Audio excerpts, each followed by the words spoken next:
Welcome to another episode of Around the Verse, our weekly look at Star Citizen's ongoing development. I'm Chris Roberts. And I'm Eric Kyron Davis.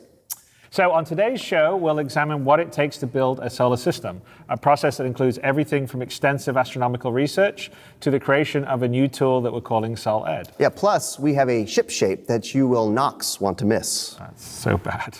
But first, let's pay a visit to Frankfurt for a studio update. Hello, I'm Brian Chambers, Development Director of our Foundry 42 Frankfurt office. This month, the team grew by an additional 2 people, bringing us to a total of 76 employees.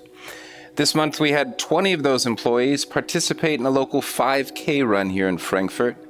Nobody necessarily participated in hopes of winning, but it was a good opportunity to hang out after work and have some fun and exercise. So let's start off this month with checking in with the level design team. The level design team finished the main part of the work they needed to do for the surface outpost, and they're now in the hands of the environment art team. They also had white boxes for both the modular hangars and garages approved, and those were handed over to the art team as well for their visual exploration phase. With the white boxing phase complete, they're currently focusing on implementing the markup required for all our locations. This involves everything from room systems and breathing, environment interactions like vaulting, elevators, and consoles for spawning ships and vehicles. Levski will have a combination of hangars and garages to spawn ships as well as vehicles to explore the planetary surface.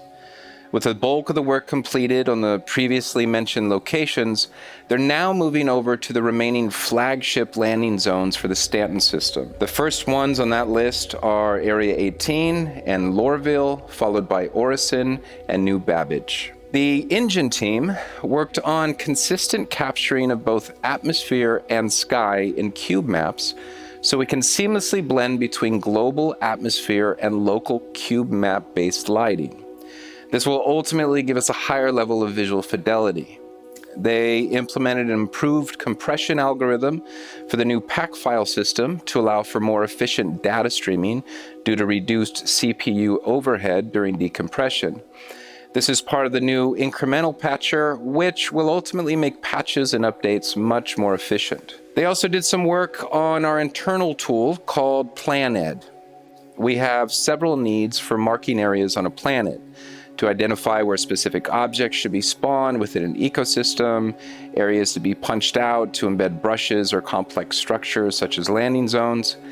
The code for this was unified, so it's easier to reuse and extend in the future as even more functionality in this regard is needed. The AI team has been busy as usual.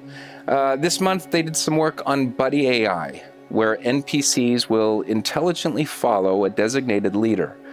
They also made progress on Ship AI, getting it one step closer to be fully controlled via subsumption. One sprint they did this past month was focused on human combat. They spent time refining behaviors for first reactions to enemies seen and events heard. The reactions vary in direction and speed, from casual situations to quick reactions to loud events and so on. The clips you see here are put together in a way that just verifies the behavior via triggering the appropriate animation from a start pose to the action intended.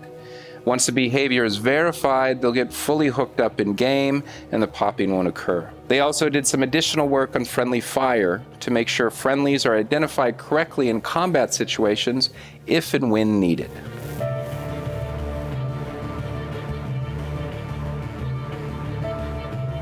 The Frankfurt VFX team has been continuing to work on effects for the various planet surface types. This covers a wide range of effects from simple footsteps to weapon impacts and vehicle tire effects.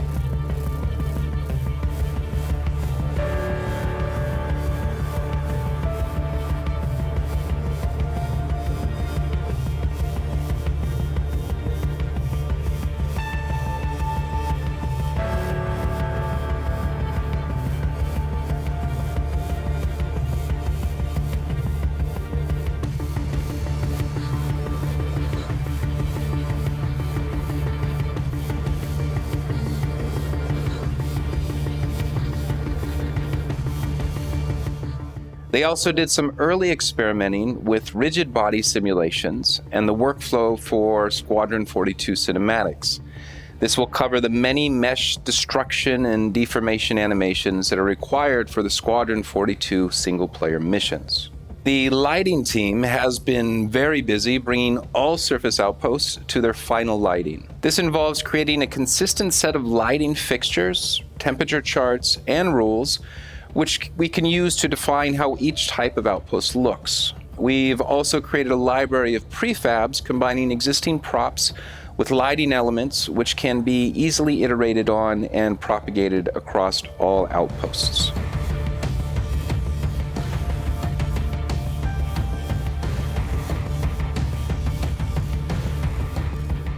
The Tech Art team had a variety of tasks this month. They continued to create numerous mannequin animation fragments for the cinematic team. They implemented the game entity for the new KSAR Custodian SMG energy weapon with the blocked out mesh and rig. Now that it's implemented, other departments can start working with it in game, such as animation and VFX. They added additional features to our internal play blast tool to make it easier for the animators to create simple play blasts of their work, which are primarily used for animation reviews. They also made great progress with the new weapon dynamics and secondary motions, using both in-game physics and simulation.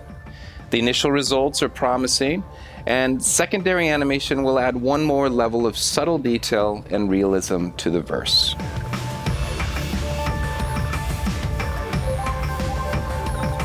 The build engineer team grew by one member this month, bringing us to a total of 2 here in Frankfurt. So a good amount of time was spent getting him up to speed on how we function. They're ultimately both responsible for build support for our European offices, as well as working on both mid and long-term plans to increase both efficiency and reliability of our build process. For the environment art team this month, with the updated material distribution, the ecosystem ground materials have been improved on all 3 moons, adding a more varied breakup of the materials on the ground. The team is also close to wrapping up work on the landing pads that will go at the surface outpost. These landing pads will give the players a stable, solid landing point on what otherwise might be a rough landing. The surface of Delamar is getting its final polish, with geometry and materials being updated and fine-tuned. The surface is also getting an FX pass, adding an extra layer of visual interest to the environment and atmosphere. The area surrounding Levski will also have more areas of interest for players to explore. In Levski, final touches are being put into the customs area. All player traffic in and out of Levski will have to go through this checkpoint, so extra effort is being put into making visually interesting and ultimately hard for players to smuggle in unwanted goods. The work on the garages is close to done and ready to be included in the level. Once this work is completed, players will be able to request a vehicle in the garage and go out and explore the Daryl Marsh surface. The elevators in Levski have also been updated with new models, fitting the modular building set that we're using across the entire game. The game programming team has been working on finishing up the remaining weapon features for 3.0, such as the railgun cover animations, delayed recoils, and delayed ADS reticule. They also completed the first iteration of the doors and airlocks that we mentioned recently. Now the technical hooks for adding VFX and sound effects are being implemented, and they'll be ready for the rest of the team to use. With the help of other engineers from both the UK and LA offices, the technical design for the network code of the new weapon system is being fleshed out, and the overall research phase is coming to an end. The first test implementations will be started as soon as all other 3.0 tasks are completed. Cinematics is working with UK graphics engineering to test out first working version of our brand new holographic projection volume entity tech. This piece of tech essentially provides a target holographic volume with content fed from a source scene that gets rendered into the volume. It would allow us to, example, have larger-than-life characters communicating via hologram with characters in a scene, or have the hologlobe switch to a scripted mode and show mission briefings all in real time without resorting to things like pre-rendered motion graphics. This tech, minus the holographic component, will also be used to get comms calls from other ships and their cockpits in real time, such as the cockpit MFDs or other displays. As usual, team has also made great progress across multiple chapters for Squadron 42, and we look forward to showing things off in the near future. The Frankfurt QA team started testing the new SIG data patcher in May, and testing has continued through into June. Patcher testing is done daily, as well as on the client, editor, and dedicated game server copied via SIG data patcher. Our main goal is to make sure there are no differences between builds pulled via the new patcher and builds pulled with our current internal build tool, Copy Build 2. Copy Build 3 has also been rolled out to QA at the beginning of June and has been in its QA testing phase in conjunction with SIG Data Patcher. Subsumption editor testing continues to be a regular part of their weekly tasks as new versions with new features become available. QA works closely with Tony Z and Francesco Riccucci in order to ensure that each subsumption editor release is free of anything that could block the development process. They also spent a good portion of time testing multiplayer gameplay in the Stanton system persistent universe level. The system design team continue to expand the library of usables to be used for both the PU and Squadron 42. The air traffic control is also making headway, and you should be able to experience this in-game fairly soon. They started work on the FPS companion/buddy AI, including all the orders you can give them, and the behaviors needed for those orders to take effect. The actor status system is being internally tested right now and is going through its final tweaking and balancing. They've also put some finishing touches to the conversation system to allow our cinematics team to create the best experiences possible. The weapons team blocked out numerous universal grip and optics attachments. They're converting the older blocked out attachments to work with our new attachment rail system and doing a quick first pass to test them on the existing guns to see how well they work and if any of the designs need to be adjusted. They also completed the first pass block out for the Klaus and Werner Demico, which is a laser light machine gun. For ship weapons, they finished the Preacher Armaments Distortion size 4 through 6 and upgrade levels 1 through 3. They also did a first pass block out, including rough animations for the Klaus and Werner laser repeater size 1 through 3, the Neutron repeater S1 through S3, and the Apocalypse Arms ballistic scattergun S1 through S3. And to close out the update, earlier this month, a large amount of people from the office attended a local bar citizen here in Frankfurt. Good people, good conversations. It was a really fun time, and we're glad they organized it. That wraps up this month's update from Frankfurt. We all really appreciate the support and feedback you give us. We couldn't do this without you guys, and we'll see you in the verse. The VFX work on planet environments, it's really looking great. Yeah, I know, being able to see your footsteps in the snow or having your vehicle kick up dust while speeding across the desert, those little details will make you believe that you're really in those environments and be much more immersive. Yeah. And you know me, I love immersive. Yeah, we do. Another way you'll be experiencing these environments is from the seat of a Knox. Although the concept sale begins tomorrow, we've got a special ship shape today to give you a sneak peek at this new open canopy racer.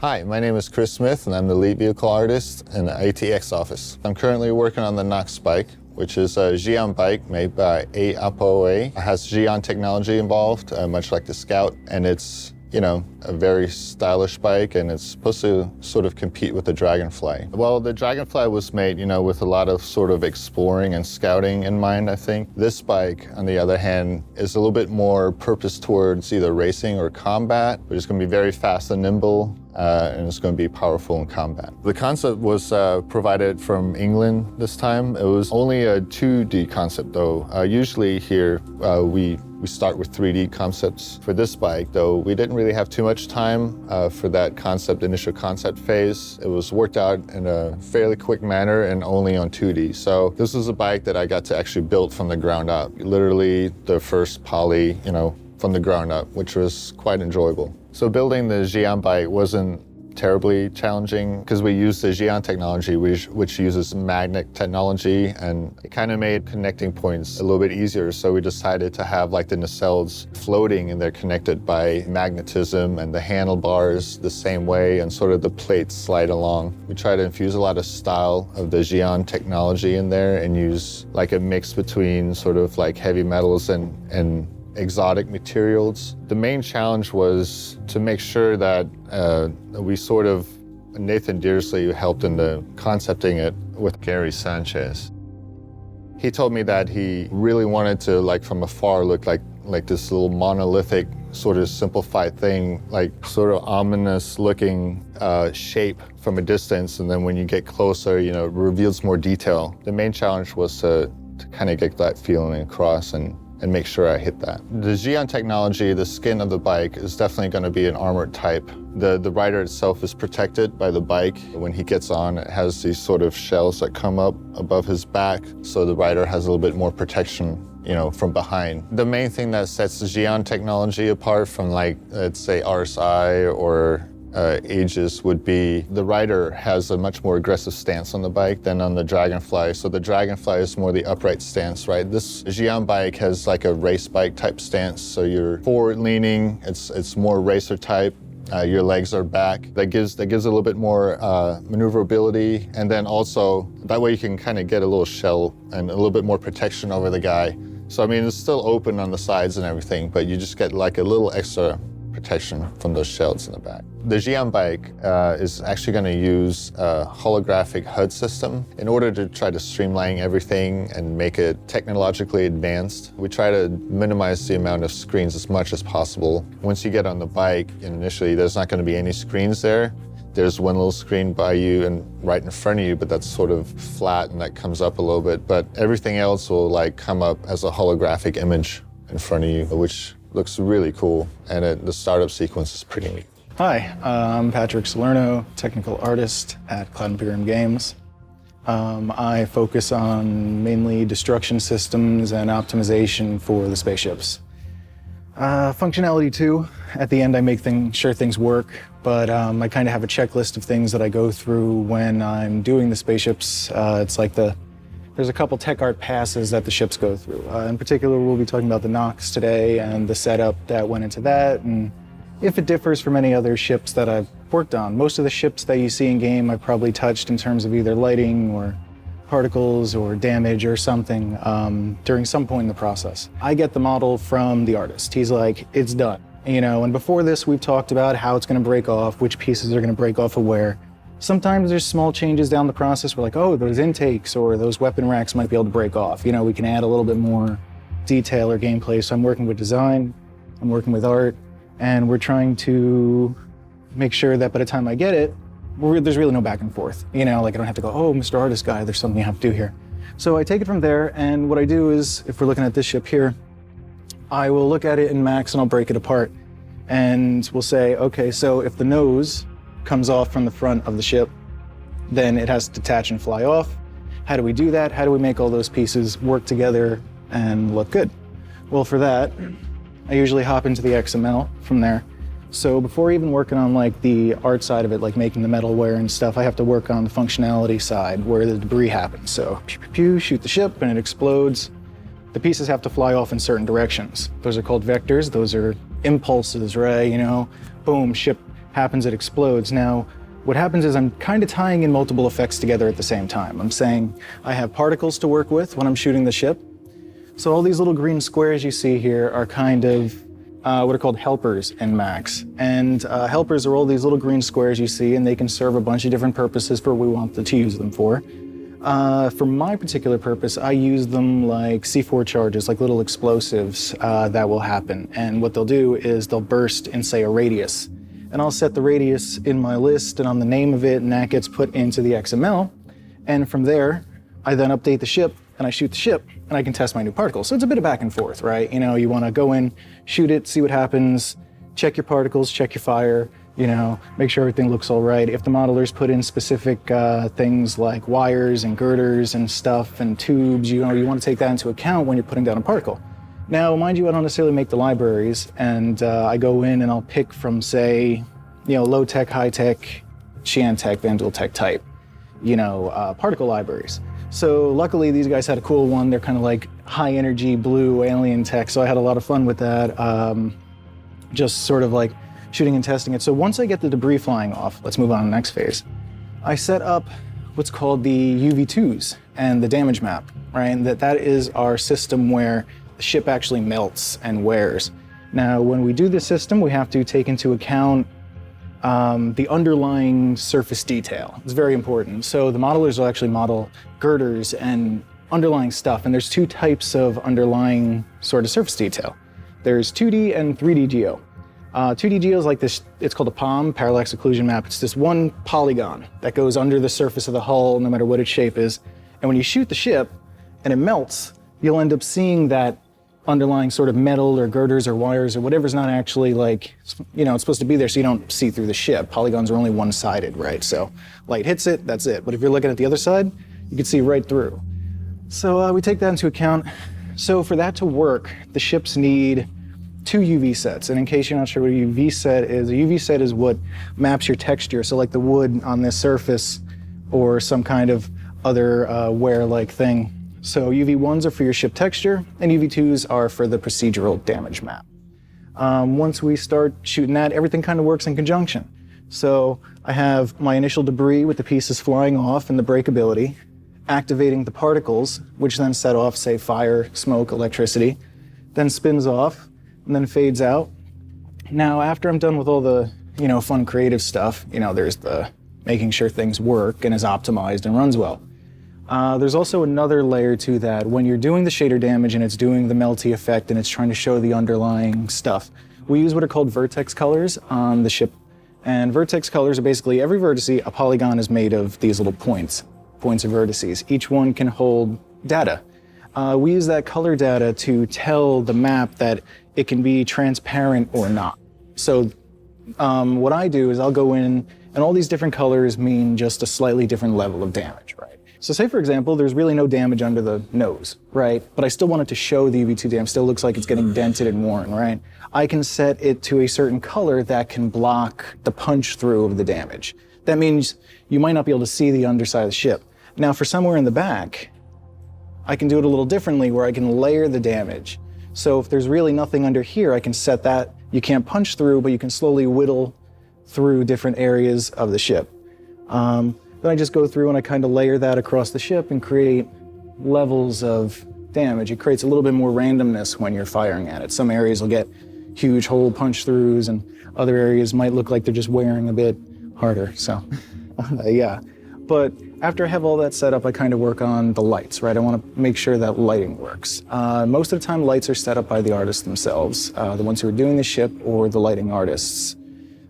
So if there are no lights set up, which I was lucky enough to have at the time with this, I had a little back and forth with Chris Smith about it and he polished it off. But basically I got to set up some of the lights on this ship.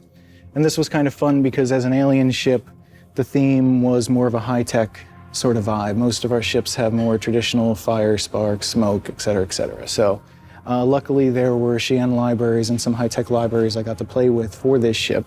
And when I was shooting it, different weapons have different effects. If we shoot this, we see we get a sort of melty, burny wear. If we pull out a rifle, we get bullets. Now the bullets can actually sort of tear a hole in the ship, which is fun. Boom, and then change the lighting conditions, fire, smoke, et cetera, et cetera. So at the end, that's how all the pieces come together, right? The process takes a bit longer than that, but at the end, it's pretty fun and just sort of picking which pieces explode and killing the ship. And I mean, it's important to take into account the functionality of the ship when deciding how it's going to be destroyed. Like, with this guy, there were really only 2 or 3 pieces you could blow off, like nose, sort of the seat area and the tail. So how do you make that look different every time you want to blow up the ship, I don't really like it when damage always looks the same. So my goal is to add sort of randomness and variety to it. One more cool thing that I have is to show is this new debug gun we have for testing the damage. Normally I shoot it, right? I use different weapon types to see what happened if you're going across a ship. But we have this thing called a damage gun now for debugging our materials. And you can see, all I have to do is kind of look at the ship. Now this doesn't help me with actually blowing off pieces of the ship. That still doesn't quite work, but that's where I shoot the ship with an actual gun. But you can see I can test out my damage map, which you can see up here in the corner, then that wears away. This is what I was talking about with the transparency. You can see slowly eats away at the ship. So if there's really nothing under there, I don't want to actually expose that to the player, right? So I do the vertex colors that you see over here to block off certain areas. Like this has a lot of vertex colors. There's not much going on, but I'd say that's pretty much it. And then I test it all and I bring it all together and I give it polish and then I hand it off to the final people for functionality and testing. Working on the Xi'an bike was actually pretty neat because it was the first non-ship that I got to build for this company. I did use bike references for some of the details, like, engine details, because the Xi'an sort of has like a naked bottom. It's not totally covered, so it shows some of the mechanics and stuff. So I definitely used some real-life motorcycle reference from that. And I'm into motorcycles, so I was very glad this fell into my lap. It's very sexy, so I had a lot of fun working on it.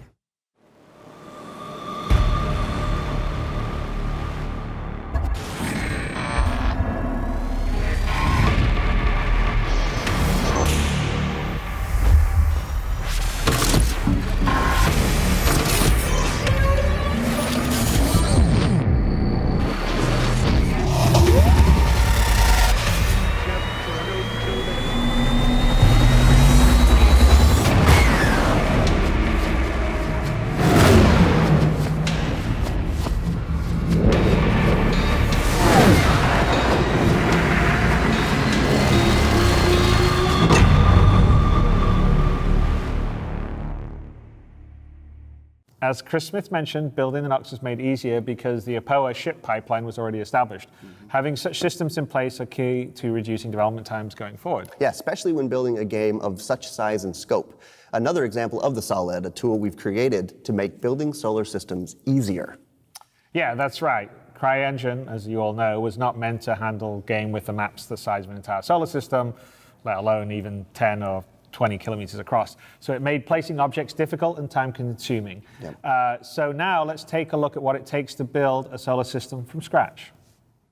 I'm Luke Presley. I'm lead designer on Star Citizen Live. Hello, I'm Sherry Heiberg. I'm the archivist here at CIG. I'm Dave Haddock. I'm the lead writer over at CIG. Recently, I was on a Britison Con panel, and I got asked if there were any unsung heroes in the Star Citizen tech. Things that aren't flashy enough to get their own kind of featurettes or anything, but which make our lives possible kind of thing. We're building a solar system.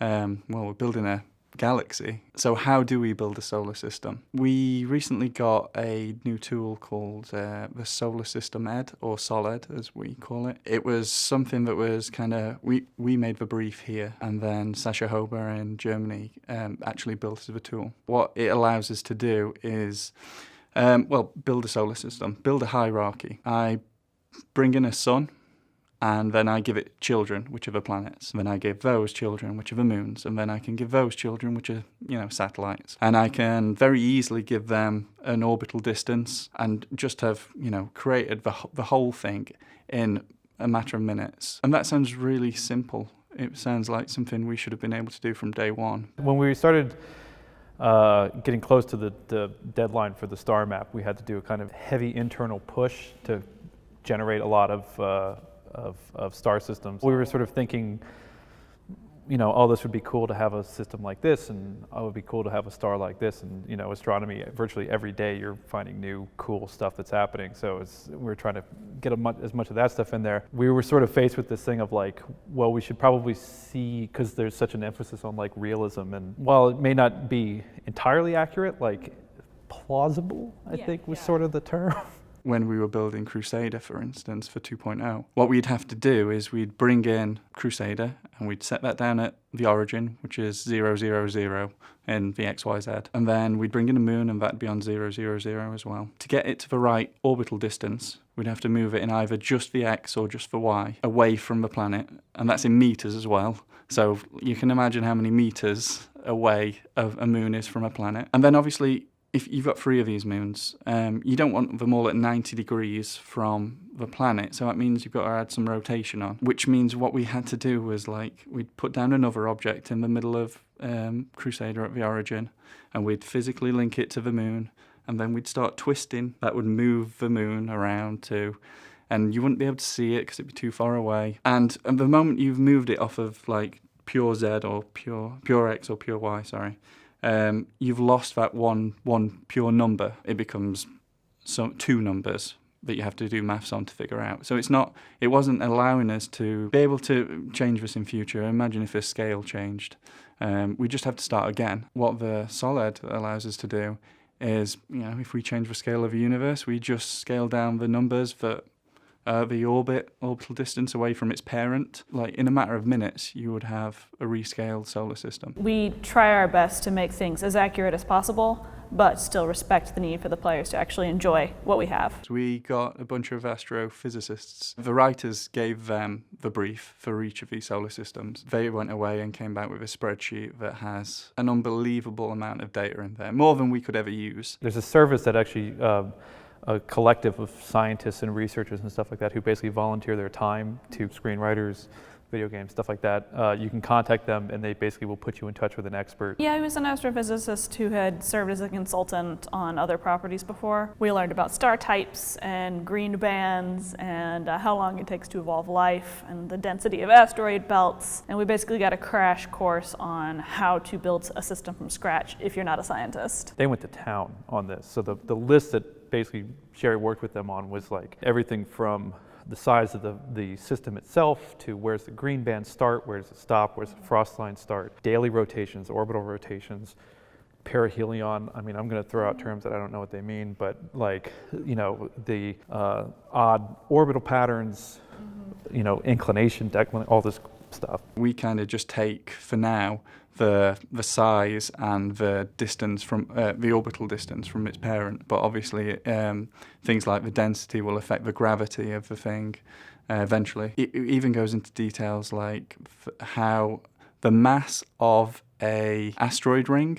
So if you took all the asteroids and combined them together, what the mass of that would be. It's extremely detailed, and these guys know what they're talking about. So our solar systems are going to be extremely realistic. Obviously, we scale it to keep it, playable, because no one actually wants to drive around the Earth, but also to keep the tech working. Like we can't make any planet say bigger than Earth right now, so that means we have to bring everything slightly in so that we can do these super Earths like ArcCorp. They were able to build the systems with respect to orbit. They didn't want to cause like a bad orbital resonance situation, so the planets were a certain amount of AU apart and in a certain position so that the orbits wouldn't fling planets out of the system. So an AU is an astronomical unit. It's a standard unit of measurement used in astronomy, astrophysics, and it's the distance between the Earth and the Sun.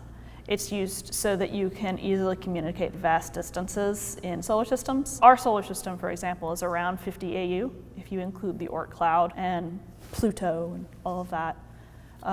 It's basically so you don't have to say something like this system is 575,809,473 kilometers. It'll factor in based on what our time dilation system is, like how long a day is in the game, whether that's at a scale, because it might actually, in a weird way, I don't know about the formula, but it might actually balance out that basically if the time was running at a tenth of this or 90% faster or whatever, then it would equal out the distance traveled would make sense, if you scale it back to normal time. I think it was almost a year trying to get all the numbers in, and we went through many processes of going back and checking to see whether or not the numbers that they gave us reflected consistently with the lore we had given. Whenever we had questions about stuff that we wanted to make real but couldn't, we would talk to the astrophysicists and they would usually give us good ideas. There are some things that we weren't able to keep entirely real, like asteroid belts, for example. In real life asteroid belts, the distance between asteroids is so vast that it wouldn't pose an issue or an obstacle to any kind of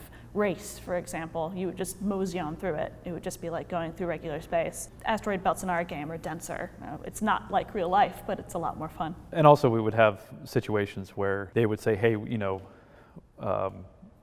you have presented in the lore is not possible, but what you can do is if you change this, this, and this, it's a minimal retcon from the backer's perspective, but it will kind of pull it into scientific feasibility, which was sort of the middle ground we kind of aimed for. But the thing we also learned was that space be crazy. Oh, this can't happen, and then a week later something would come out in the NASA or someone would be like, oh, by the way, there's a diamond planet, and we're like, yeah, there's a diamond planet. There's a planet where it rains glass. There's a stellar cloud that's supposed to taste like raspberry schnapps. Space is really weird. There's a gas giant that's the color of coal, like pure pitch black, that we stole. Yeah, we definitely stole that. Yeah, space be crazy. The things we're placing with the solid are obviously right now the procedural planets. Crusader will be a different entity because it's a gas giant. It'll be a gas giant entity that we've not got the tech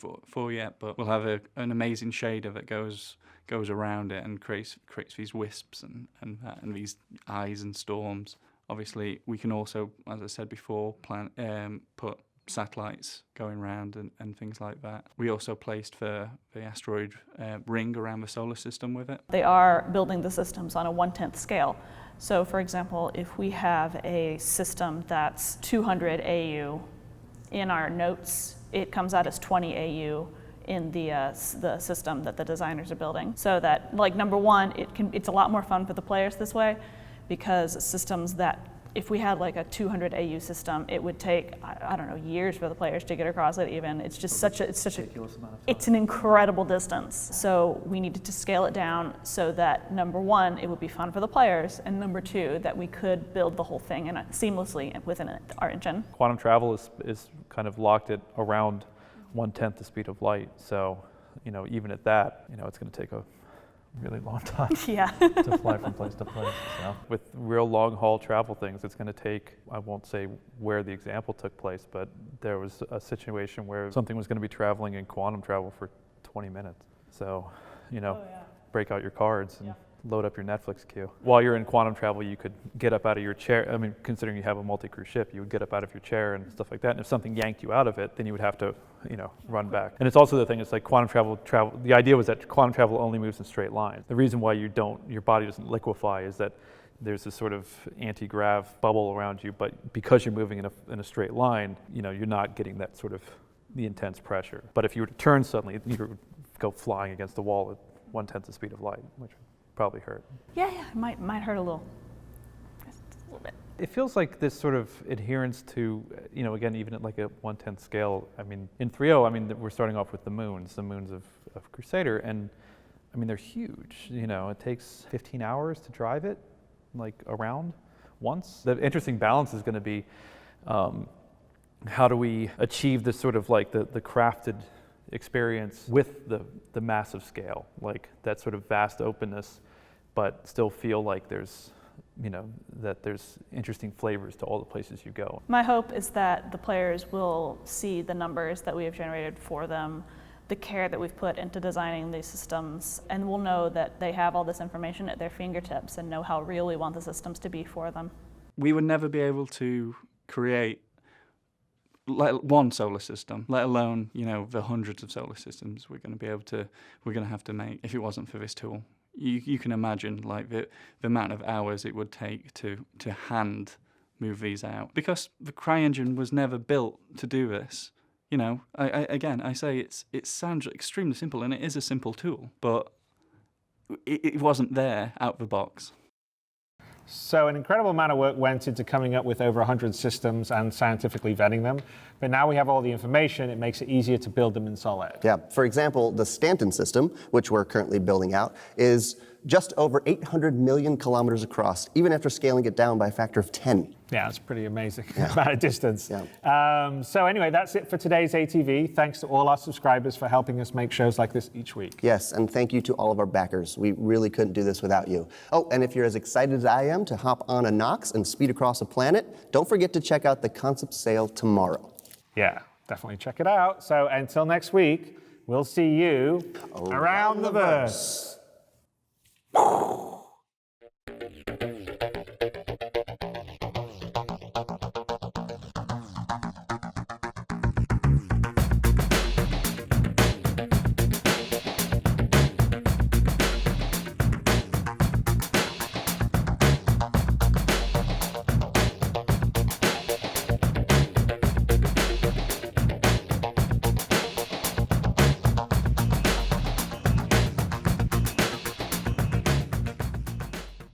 thank you for watching. So if you want to keep up with the latest and greatest in Star Citizen and Squadron 42's development, please follow us on our social media channels. See you soon.